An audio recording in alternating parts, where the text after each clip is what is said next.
Fala galerinha, seja bem-vindo ao meu esconderijo, seus monstros. Bom, meu nome é Diego. O motivo que eu estou fazendo esse vídeo é porque logo já vou de cara indicar que o vídeo é sobre OVNIs. E a galera ridiculariza muito essa galera que pesquisa, que vai atrás, vai a campo, né? E é um assunto que eu gosto muito. Só que muitas mentiras contadas, ela acaba se tornando verdade, né? Então, e muitas das vezes essa galerinha aí não respeita ninguém, né? Se o cara acredita ou não, isso é um problema dele, devemos respeitar, né? Mas uma coisa que me chamou muita atenção, essa história, dá até arrepio.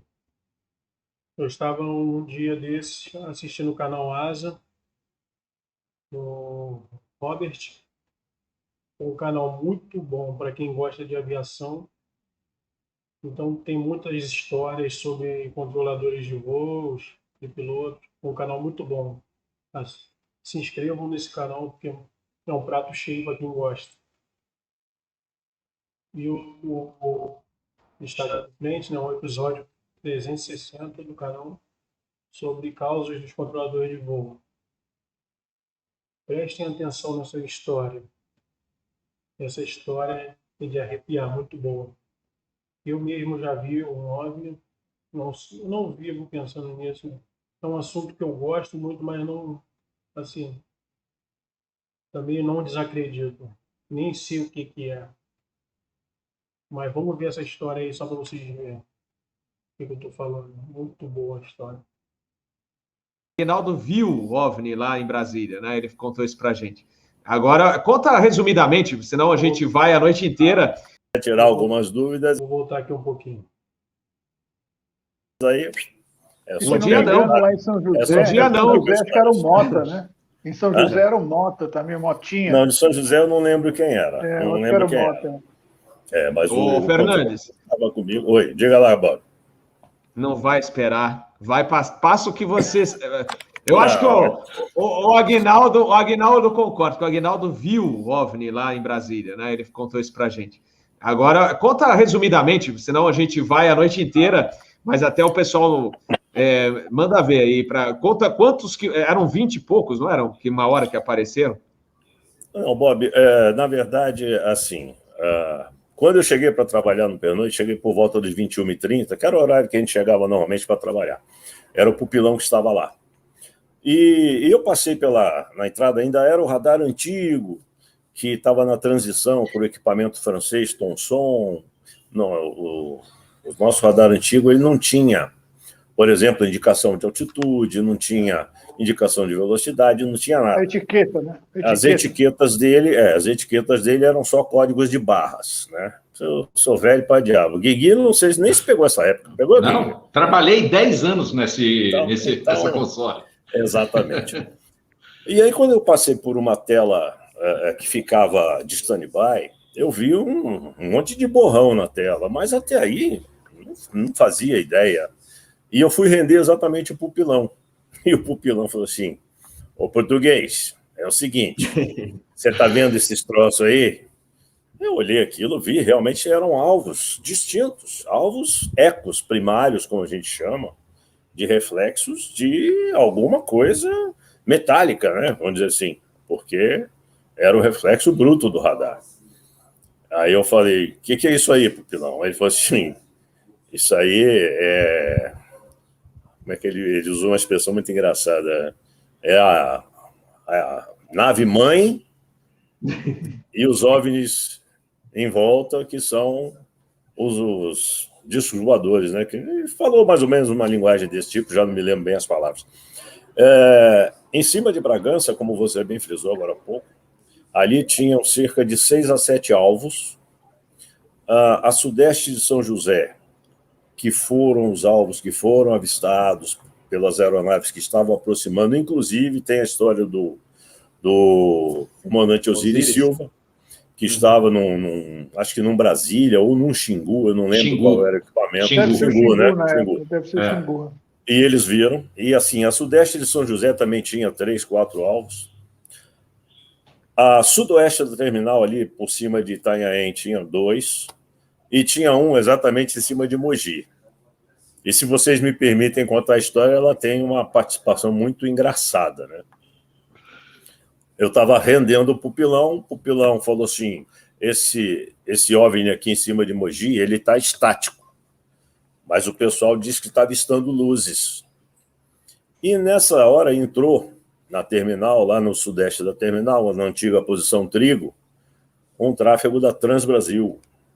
E o Transbrasil a gente orientava ele voar para o de Bom Sucesso e depois a gente fazia o vetoração para interceptar a final da 09.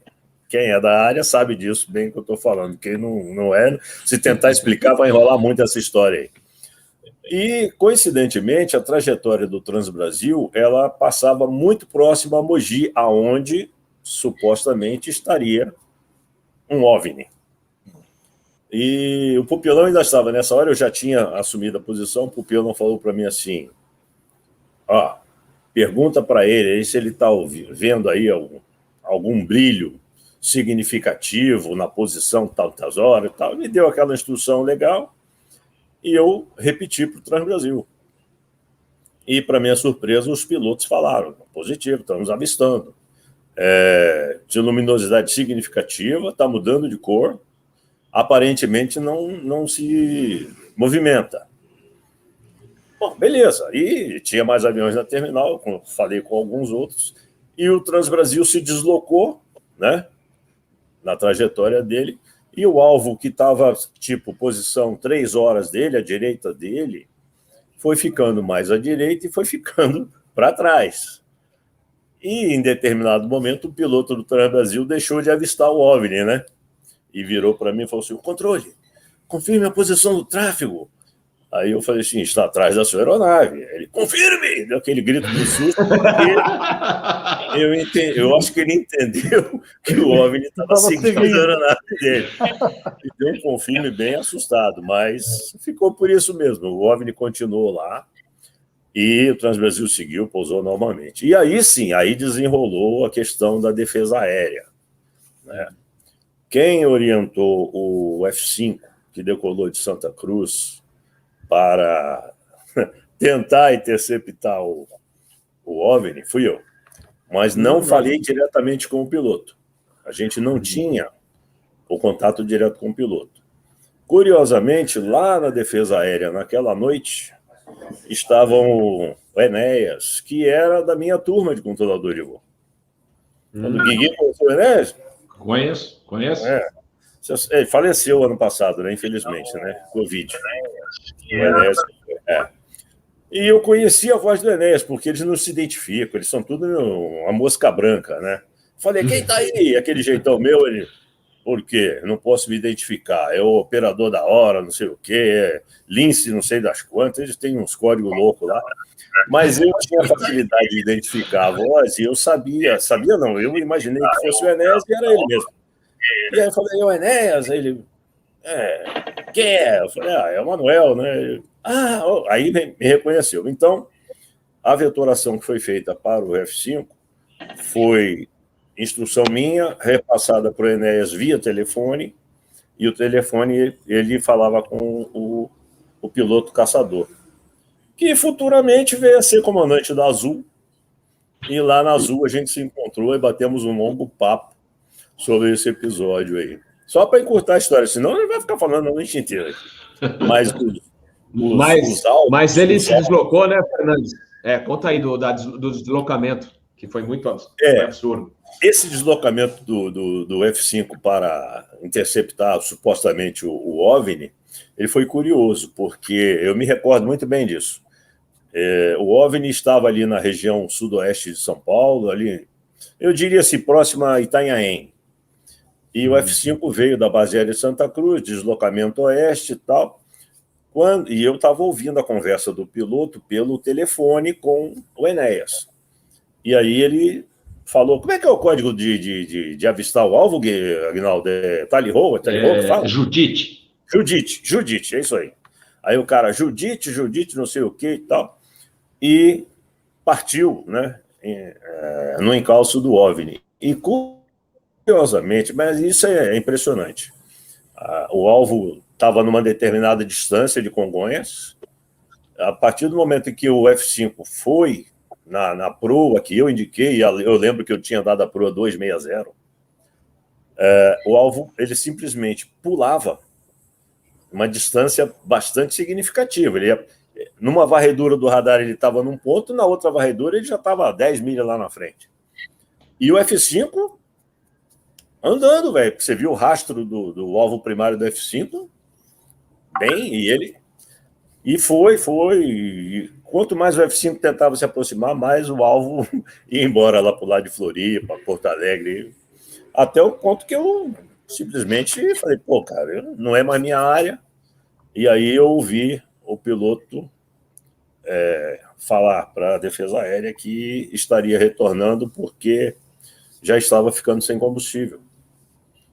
Porque eu não sei se ele fez, mas eu presumo que ele tenha incrementado lá a potência da máquina para voar com Mach qualquer coisa, né, tentando chegar no objeto, mas não chegou não. Não chegou, desistiu, voltou. O outro F-5, detalhe, que Mané, iria retornar em seguida, ficou no chão.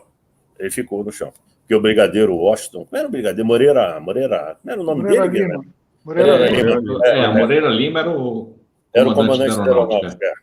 Aí o brigadeiro falou, não, encerra, não vai decolar mais ninguém não, porque não vai pegar mesmo, deixa para lá. Essa é uma história mais resumida. E um detalhe, né, Mané? Esse radar não mentia. Não. Plot primário era plot primário, né? Alvo. Alvo era alvo. O que era, isso eu não pude saber dizer para vocês, mas que era, tinha mesmo. Tinha mesmo. E no decorrer do pernoite, assim, à noite, conforme o tempo foi, os alvos simplesmente foram desaparecendo. Esporadicamente, sumia um, sumia outro, até que sumiu todos.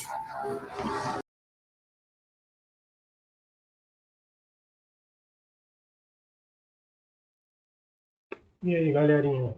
O que vocês acharam da história? Não tem como ser mentira, né? Uma história muito boa, muito legal. Bom, como eu já havia falado aí no vídeo, cara, eu já vi também. Isso lá para 2011, eu e meu sogro. A gente estava limpando o terreno desde de trás. Cara, quando você vê algo pesado voando, você já desperta curiosidade, né? Tipo o avião, ele voa com facilidade, mas você vê que ele é pesado. Quando nesse dia vimos um triângulo muito grande. E eu lembro que nesse dia era aquelas poucas nuvens, uma em cada canto assim, e o lado que ele estava era uma nuvem maior. Aí nós ficamos olhando, eu virei para ele e falei, pô, tu tá vendo o que eu tô vendo? Ele, tô. Eu falei, pô, aí eu não tenho esse negócio de visão, né? Tá vendo as coisas. Aí eu falei, caraca, mano. O bicho era muito grande, mas tá uns 20 quilômetros, bem longe da gente, mas no céu parado. Mas dava para ver que era uma nave muito grande, tipo nave mãe. E nós ficamos olhando. Quando não sei o que aconteceu, ele foi lentinho, subiu e foi subindo naquela nuvem maior que estava acima dele. E dali sumiu. Aí dali a gente ficou impressionado, né? Porque você não vê isso todo dia, essas coisas diferentes. Aí passou os anos, eu só lembro mesmo quando vem esses assuntos. O que eu quero dizer? Eu acho que tem algo muito gigante e eu respeito essas pessoas que vão a campo e tenho certeza que elas não inventam nada. As histórias, uma história bate com a outra e nós temos que respeitar, parar de ficar fazendo chacota, porque esses caras são muito sérios. E esse tipo de história aí é o que faz a gente repensar na vida. Enfim. Vídeo top, né, cara? Eu já tinha visto muito tempo, mas eu botei aqui para vocês poderem tirar suas conclusões. E até o fim.